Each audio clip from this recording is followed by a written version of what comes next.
गृहिणी सूर्याय नमः।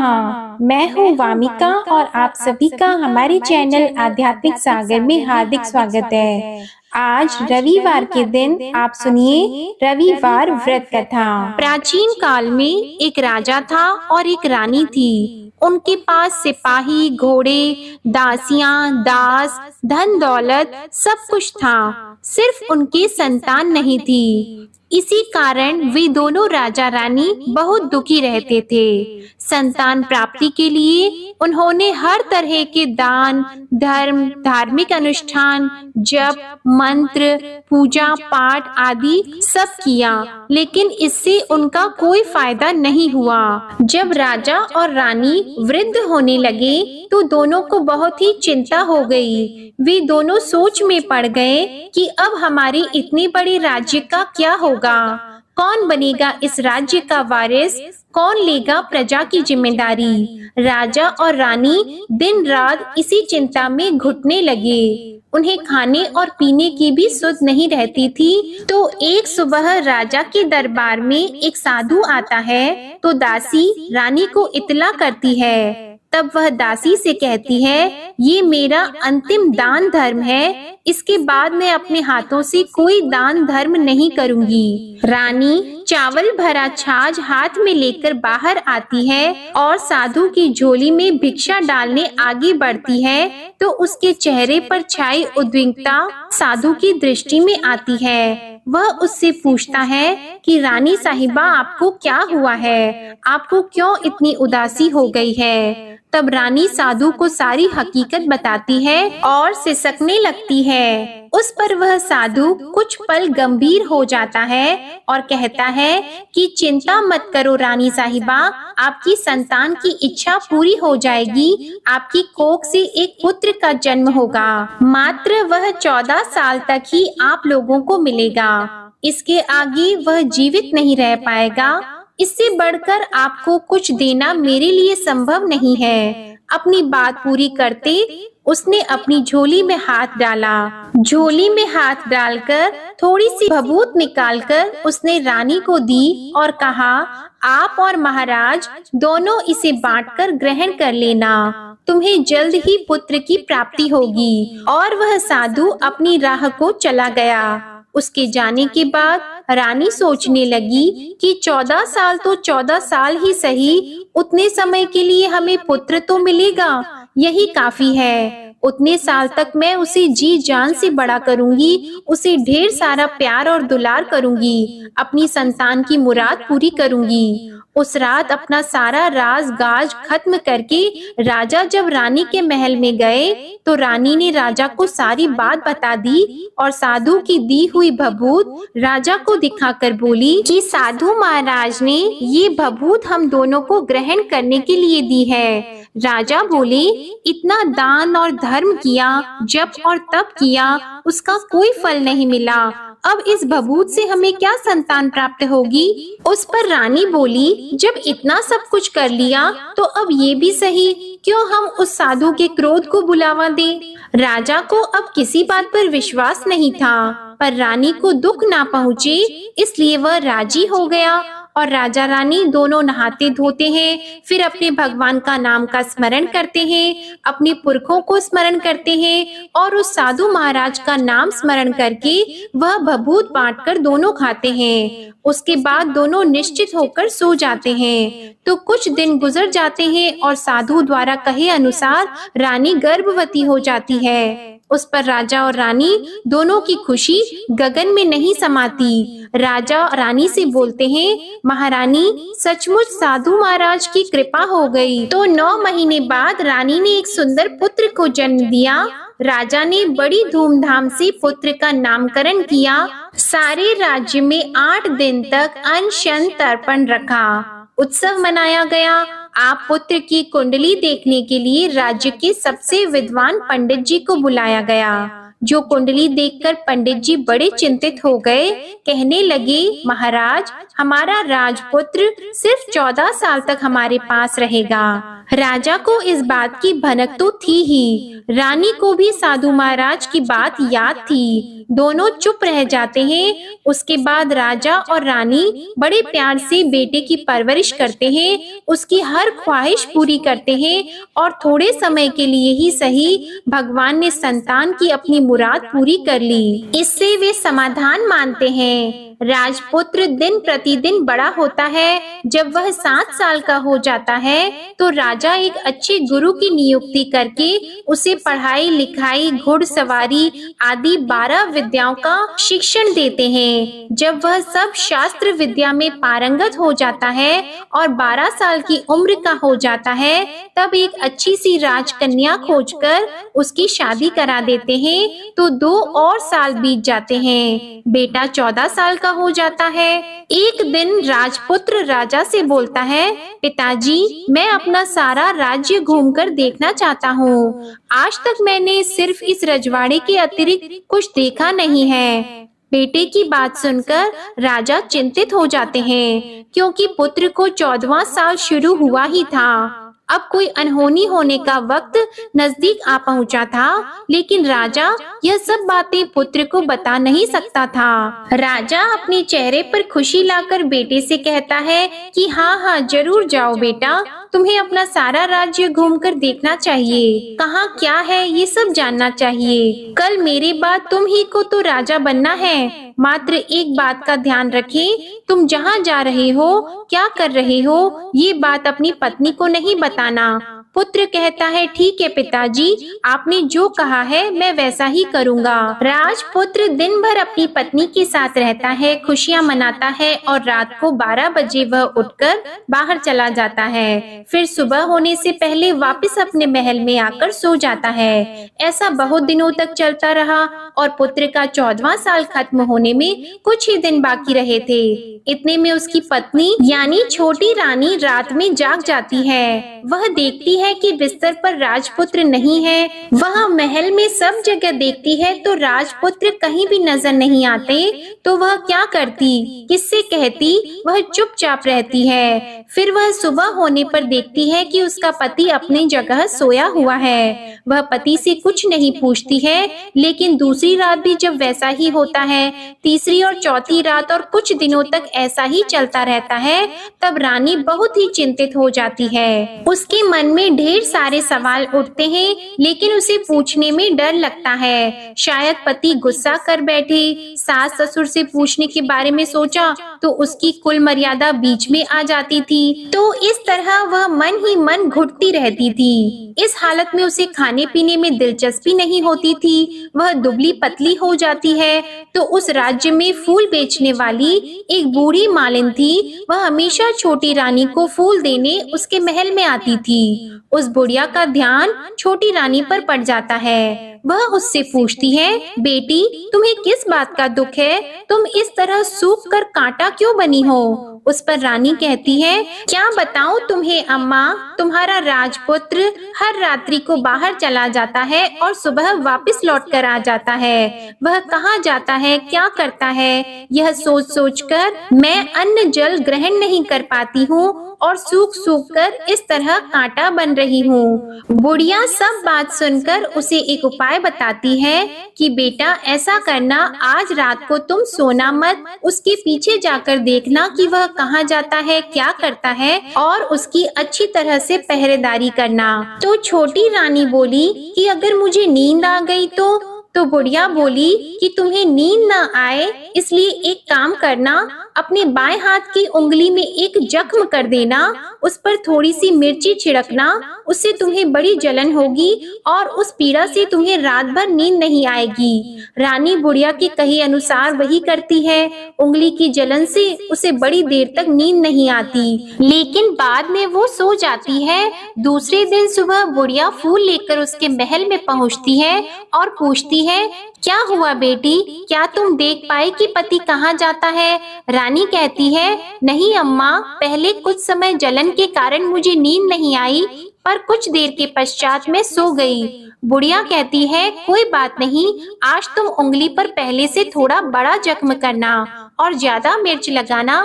तो रानी ने वैसा ही किया, परंतु वह सिर्फ पति को बाहर निकलते हुए देख पाती है, उसके पीछे नहीं जा सकती क्योंकि उसे फिर से नींद आ जाती है। दूसरे दिन सुबह बुढ़िया आती है तो उसके पूछने से पहले ही रानी रोककर कहती है, अम्मा, मैं आज भी उसकी पहरेदारी ठीक तरह से नहीं कर पाई। बुढ़िया कहती है, रोना नहीं बेटी, सब कुछ ठीक हो जाएगा। तुम आज रात जख्म और बड़ा करना और उस पर ज्यादा मिर्ची लगाना, और एक काम करना कि जब वह जाने के लिए निकलता है तब उसका रास्ता रोकना। बुढ़िया ने जैसा बताया रानी ने वैसा ही किया। आज रात उसे नींद नहीं आती है। पति जब रात को महल से निकलने के लिए चलने लगता है तो वह बुढ़िया ने जैसा बताया वैसे ही करती है। दौड़कर जाकर पति का रास्ता रोकती है और कहती है, कहाँ जा रहे हो, किससे मिलने जा रहे हो, मुझे बताओ। राजपुत्र उसे समझाने की बहुत कोशिश करता है। देखो, अगर मैंने तुम्हें यह बता दिया तो मैं तुम्हें दोबारा नहीं मिल पाऊंगा। रानी कहती है, कोई बात नहीं, ना मिल पाओ, लेकिन आप रात के समय कहाँ जाते हो यह मुझे बता दो।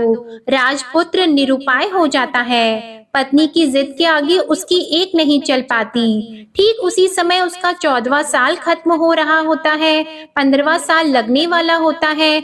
जो होता है वह हो जाने दो, यह सोचता है और कुछ चावल मंत्रों से सिद्ध करके पत्नी को देकर कहता है कि इन चावल के दानों को हाथ की मुट्ठी में पकड़ना। पहले दाएं हाथ में पकड़े चावल मेरे ऊपर फेंकना, मैं कौन हूँ तुम्हें पता चल जाएगा। बाद में बाएं हाथ में पकड़े चावल मेरे ऊपर फेंकना, मैं जैसा था तुम्हें मिल जाऊंगा। लेकिन यदि तुम बाएं हाथ के चावल मेरे ऊपर फेंकना भूल गई तो मैं तुम्हें कभी नहीं मिल पाऊंगा। रानी ने कहा, नहीं भूलूंगी। रानी बड़े आत्मविश्वास के साथ यह कहकर दाएं हाथ में पकड़े चावल पति के ऊपर फेंक देती है तो राजपुत्र एकदम एक विशाल घोड़ा बन जाता है। एकदम उम्दा सफेद गर्दन पर लंबी अयाल देखते देखते वह तेजी से दौड़ने लगता है। रानी उस घोड़े को एकदम भौचक्की होकर देखने लगती है और पति ने बाएं हाथ के चावल फेंकने की जो बात कही थी वह भूल जाती है। उसकी आंखों के सामने घोड़ा महल से बाहर निकलकर चला जाता है। घोड़ा जो महल से बाहर जाता है तो वापस नहीं आता। अब रानी को बड़ा पश्चाताप हुआ। वह स्वयं को कोसने लगती है, लेकिन अब उसका कोई फायदा नहीं होने वाला था। राजपुत्र अब वापस नहीं आने वाला था। सुबह होते ही महाराजा को सब बात पता चली। उन्हें बहुत दुख होता है। वे बिस्तर पकड़ते हैं और राह देखते हैं कि एक दिन उनका बेटा वापस आ जाए। इस तरह 1 महीना गुजरता है, 3 महीने गुजरते हैं, आखिर 6 महीने पूरे हो जाते हैं। राजपुत्र का कोई अता पता नहीं चलता। प्रधान राजपुत्र को ढूंढने के लिए राज्य के गांव-गांव सिपाही भेजता है, लेकिन उन्हें कोई सफलता नहीं मिलती। इधर रानी अपनी हठ के कारण पति गायब हो गया है, ये सोचकर स्वयं को मन ही मन कोसती है और प्रण लेती है कि कुछ भी करके पति को ढूंढ कर लाएगी और उसे वापस घर लेकर आएगी। एक दिन सुबह उठकर सास ससुर के महल में जाती है और कहती है कि मैं अपने पति की खोज में जा रही हूँ। महाराजा को और क्या चाहिए था, कुछ भी करके उनका बेटा उन्हें वापस मिलने चाहिए था। वे बहू को जाने की अनुमति देकर कहने लगे, बेटी तुम्हें जो चाहे वह करो, जहाँ जाना है वहाँ जाओ, लेकिन हमारे बेटे को वापस लेकर आओ। अब रानी अपना शाही भेष बदलकर एक सेठानी बन जाती है। कुछ दासियों को, कुछ नौकरों को साथ ले लेती है, कुछ सामान साथ ले लेती है और राज्य की सीमा पर जाकर वहां एक भोजनालय खोल देती है। वहां आने वाले सब यात्रियों को खाना मुफ्त में देने लगती है। मात्र एक शर्त रखी कि खाने वाले को उसकी देखी हुई कोई अजीब चीज उसकी मालकिन को यानी राजकन्या को बतानी पड़ेगी, तो वहां आने वाला हर नागरिक अपनी तरफ से मैंने ये देखा, मैंने वह देखा कहकर वहां से मुफ्त खाना खाकर जाता था। परंतु रानी को जो बात चाहिए थी वह अब तक नहीं मिली थी। ऐसे ही कुछ दिन बीत गए तो रानी के महल में फूल लेकर जाने वाली बुढ़िया के एक बेटा और बहू थे। उनका एक छोटा बेटा था, यानी बुढ़िया का एक पोता था। तो तो बेटा और बहू सुबह काम के लिए निकलते थे, तो पोते को संभालने की जिम्मेदारी बुढ़िया पर रहती थी। दिन भर पोते को संभालती थी। एक दिन बुढ़िया को पान खाने की आदत थी, तो पान लगाने के लिए चूना चाहिए था। वह उसे तैयार करने के लिए सीपी लेकर आई। इन सीपियों को भूनने के लिए गोबर के कंडे चाहिए थे। कंडे इकट्ठा करने के लिए वह बांस की टोकरी लेकर चरवाहे के मैदान में गई। वहाँ बहुत सारे कंडे थे। उन्हें जमा करते करते उसे घर आने में अंधेरा हो गया। इस ओर शाम होते ही काम से वापस आकर बेटा और बहू घर पहुँचे, तो देखा कि बच्चा घर पर अकेला है और रो रहा है। वे दोनों गुस्से से लाल पीले हो गए। इतने में बुढ़िया घर आ पहुंची। बेटे ने पूछा, पोते को घर अकेला छोड़कर कहाँ गई थी? बुढ़िया बताने लगी कि मैं गोबर के कंडे इकट्ठा करने गई थी। इस पर बेटा बोला, दोबारा बच्चे को अकेला घर पर छोड़कर यदि कहीं गई तो मैं तुम्हें बहुत पीटूंगा। बुढ़िया कहने लगी, नहीं बेटा, फिर कभी ऐसा नहीं करूंगी। लेकिन दूसरे ही दिन बुढ़िया वह बात भूल गई और फिर चरवाहे के मैदान पर कंडे इकट्ठा करने चली गई। शाम को जब बेटा और बहू काम से वापस लौटे, तो देखा कि बच्चा घर पर अकेला है और रो रहा है। अब उसके बेटे की सहन शक्ति खत्म होने लगी और बुढ़िया के वापस आने पर उसे घर से निकाल दिया। बुढ़िया रात भर घर के बाहर अंधेरे में बैठी रही और सुबह होते ही हाथ में टोकरी लेकर कंडे इकट्ठा करने के लिए निकल गई। उस दिन उस पर कंडे इकट्ठा करने का मानो पागलपन सवार हो गया था। कंडे इकट्ठा करते करते जब अंधेरा हो गया, उसे मालूम ही नहीं चला। उसे जब ध्यान आया तो गांव का रास्ता भी ठीक तरह से दिखाई नहीं दे रहा था। वह अंधेरे में आंखें फाड़कर देखती देखती किसी तरह आगे निकल पड़ी। तो एक कपिला गाय छन छन की आवाज करते गली की घंटी बजाते ठुमक कर उस मैदान पर आ गई। उसे देखकर बुढ़िया सोचने लगी कि इस गाय के पीछे पीछे जाऊंगी तो गांव तक पहुंच जाऊंगी। तब बुढ़िया उसके पीछे पीछे जाने लगी। वह गाय उस मैदान से लेकर एक एक करके 6 मैदान पार करती है। आखिर में वह 7वें मैदान तक पहुंचती है, तो क्या होता है कि उस मैदान पर एक बड़ा सा पत्थर है। गाय जाकर उस पत्थर को अपना सींग मारती है। जब गाय ने सींग मारा तो वह पत्थर दूर हट गया और पाताल में नीचे जाने की सीढ़ियां दिखाई देने लगी। तब वह गाय उन सीढ़ियों से नीचे जाने लगी। बुढ़िया वह सब देख रही थी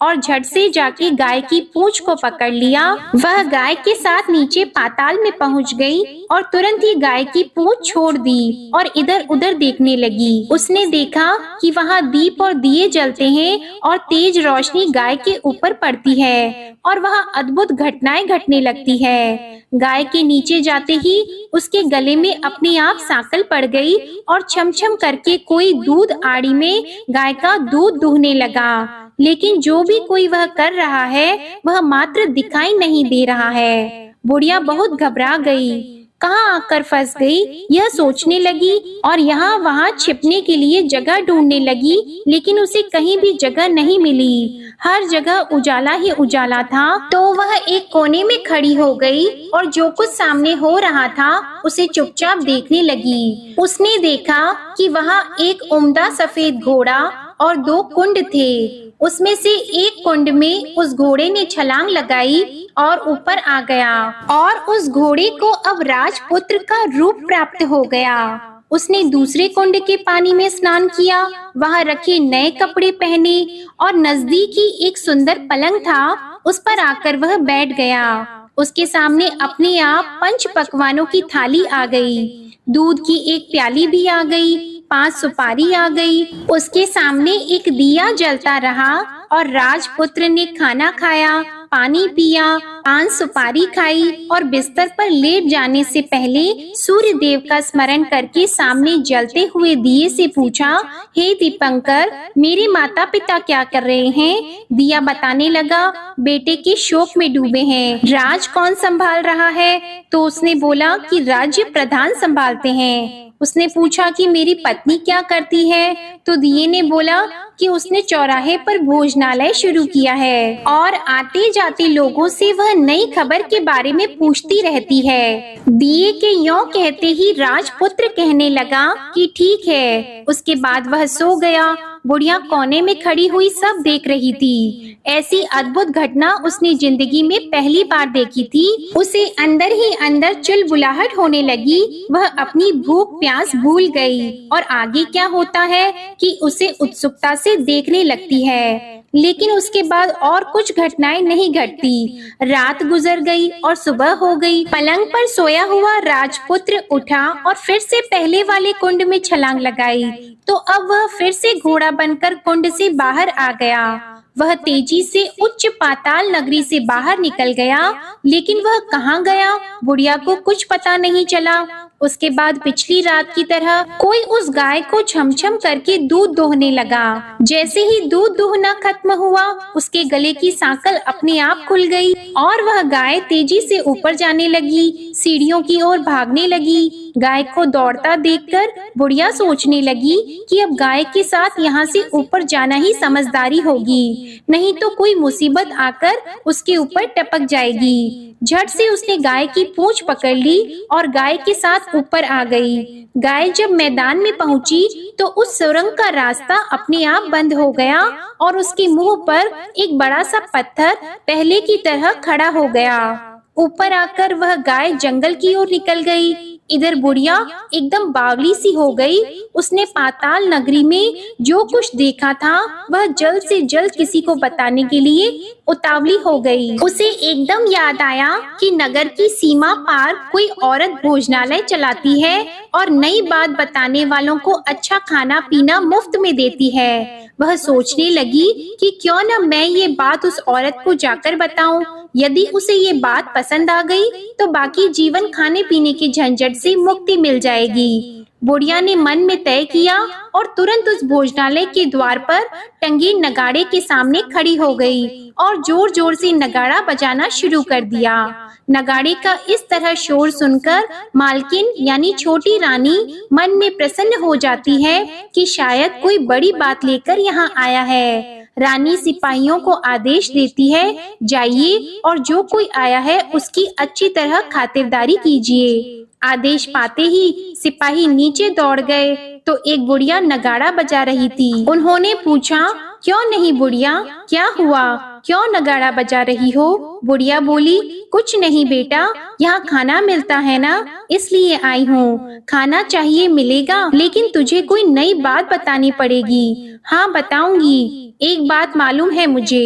इस पर सिपाही उसे अंदर लेकर गए। उनको मालकिन का आदेश था कि जो कोई बूढ़ा बुजुर्ग वहाँ आए उनके साथ अच्छी तरह पेश आना, उनका अच्छे से आदर सत्कार करना। तो सिपाही ने उस बुढ़िया का भरपूर आदर सत्कार किया। यह उसे बड़ी सिद्ध थाली भरकर व्यंजन परोसते हैं। बुढ़िया कुछ दिनों से भूखी थी, वह खाने पर टूट पड़ी। खाना खाने के बाद सिपाही ने उसे नई साड़ी पहनने को दी। उसके बाद उसे लेकर रानी के पास आए। बुढ़िया और रानी ने तुरंत एक दूसरे को पहचान लिया। तब रानी ने बुढ़िया से कहा कि अम्मा अब बताओ तुमने क्या नई बात देखी है? नई बात? मैंने कोई नई बात नहीं देखी है।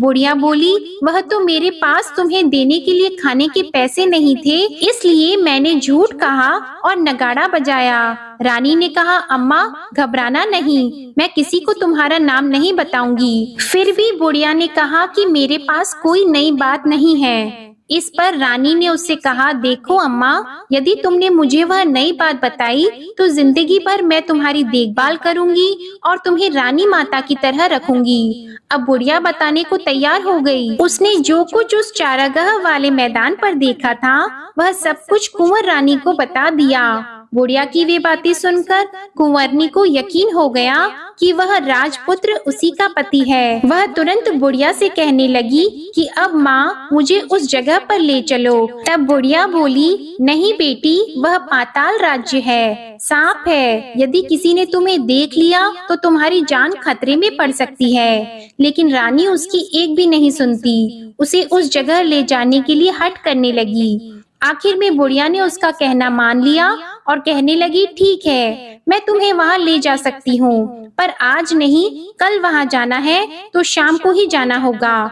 तो दूसरे दिन दोपहर को रानी बुढ़िया के साथ उस मैदान पर गई और एक जगह छुपकर गाय के आने की राह देखने लगी। दिन ढलते ही अंधेरा गिरने लगा और गाय हमेशा की तरह वहां आ गई। मैदान के उस कोने में जाकर उसने पत्थर पर सींग मारा तो छत से पत्थर हटकर वहां सुरंग में जाने का रास्ता खुल गया।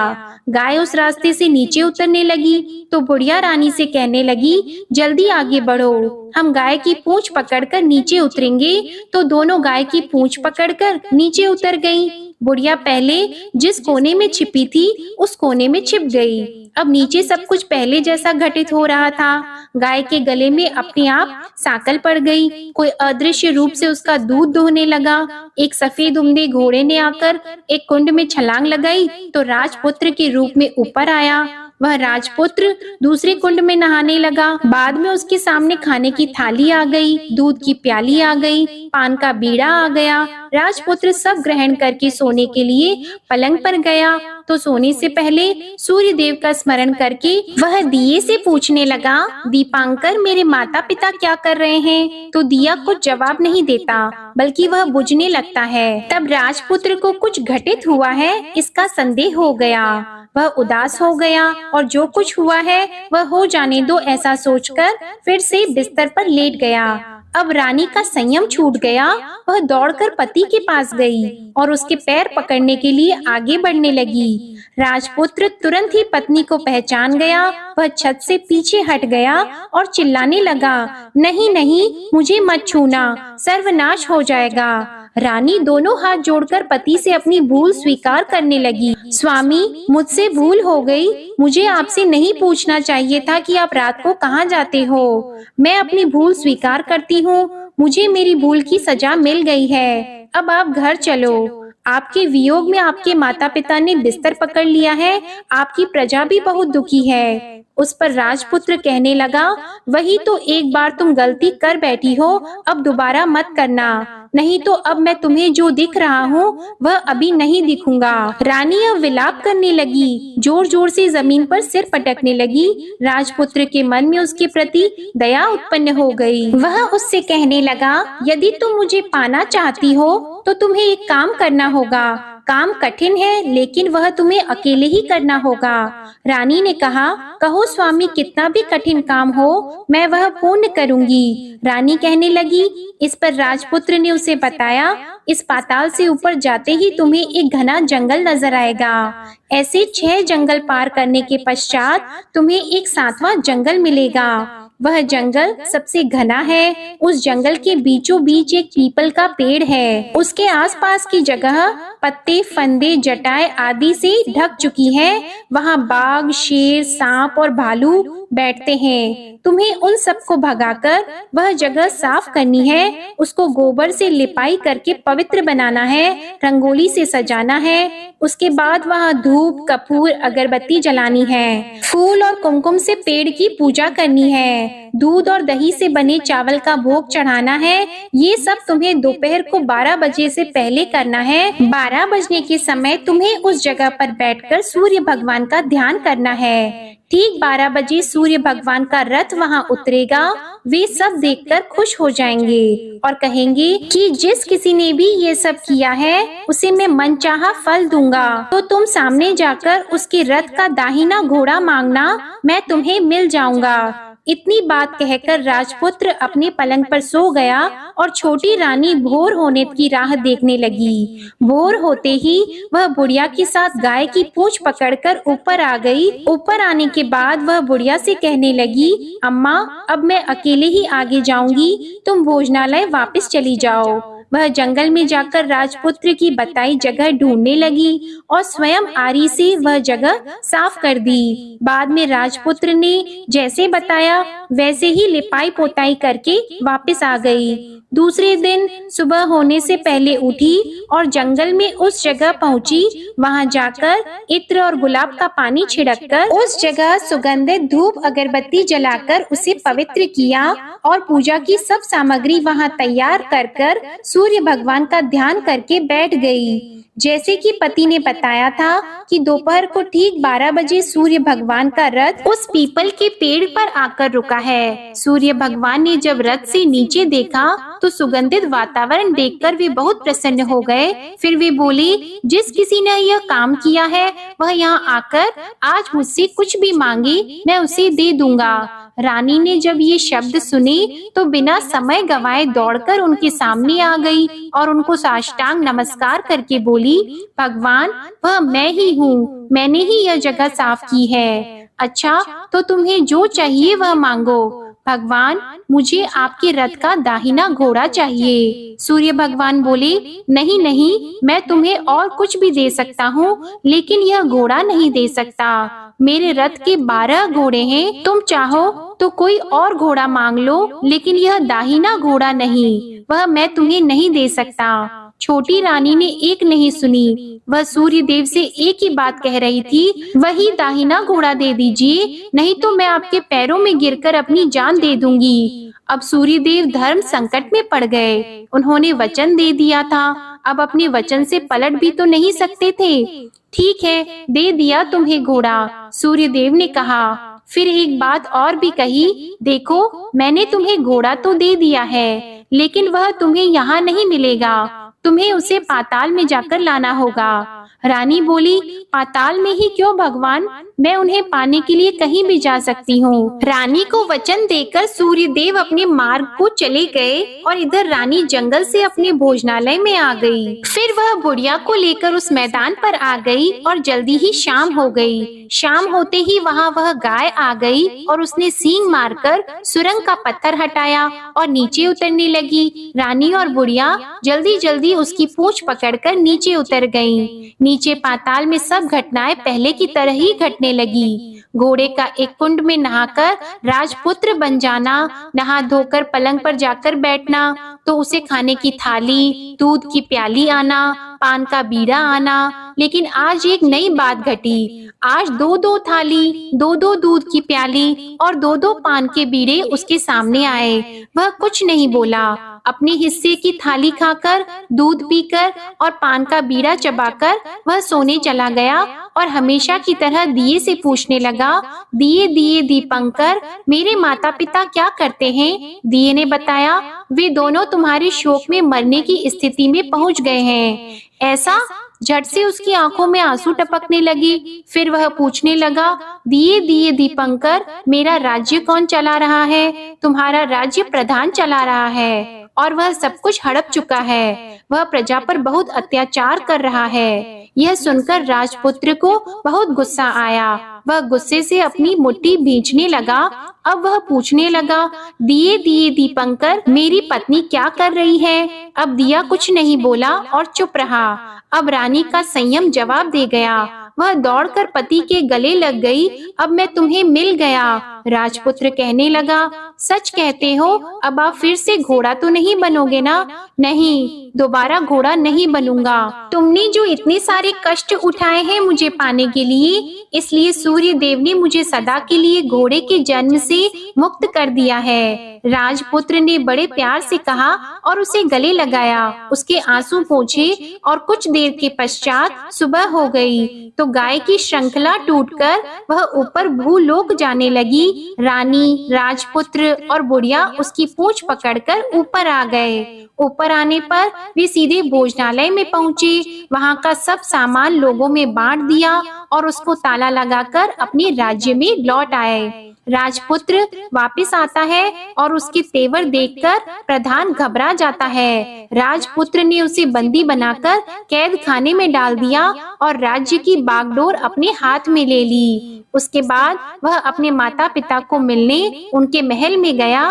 तब राजपुत्र क्या देखता है कि उसके माता पिता उसके शोक में अस्थि पंजर बने हुए हैं। पुत्र को वापस आया देखकर मरणासन राजा रानी की आंखों से टप टप आंसू बहने लगे। इन दोनों ने पुत्र को गले लगा लिया, उसे प्यार से सहलाया और इतना होने के बाद उनकी सेहत में एकदम सुधार आने लगा। वे अब बिस्तर से उठकर बैठ गए हैं, पुत्र को आशीर्वाद देने लगे हैं। राजपुत्र के आने की खबर तुरंत ही राज्य में फैल गई। प्रजा खुशी से फूली नहीं समाई। प्रजाजन राजमहल के सामने इकट्ठा हो गए। राजपुत्र ने भी उन्हें दर्शन दिए और आज से उन्हें कोई दुख नहीं पहुंचाएगा, ऐसा वचन भी दिया। अब राजा अपने पुत्र का राज्याभिषेक करके उसे सिंहासन पर बिठाता है और बहू को महारानी का दर्जा देता है और स्वयं अपनी पत्नी के साथ ईश्वर स्मरण करते खुशी से दिन बिताता है। महाराजा बना राजपुत्र अच्छी तरह से राज्य चलाने लगा और अपनी पत्नी के साथ सुख शांति से जीवन बिताने लगा। उस बुढ़िया को रानी ने अपने ही पास रख लिया और उसकी अच्छी तरह से देखभाल करने लगी। बुढ़िया और उसके बुढ़ापे के दिन खुशी से गुजरने लगे। प्रेम से बोलिए सूर्य भगवान की जय। आपको ये कथा अच्छी लगी तो वीडियो को लाइक करके चैनल को जरूर सब्सक्राइब करिएगा और कमेंट में सूर्य भगवान की जय लिखना मत भूलिएगा। धन्यवाद।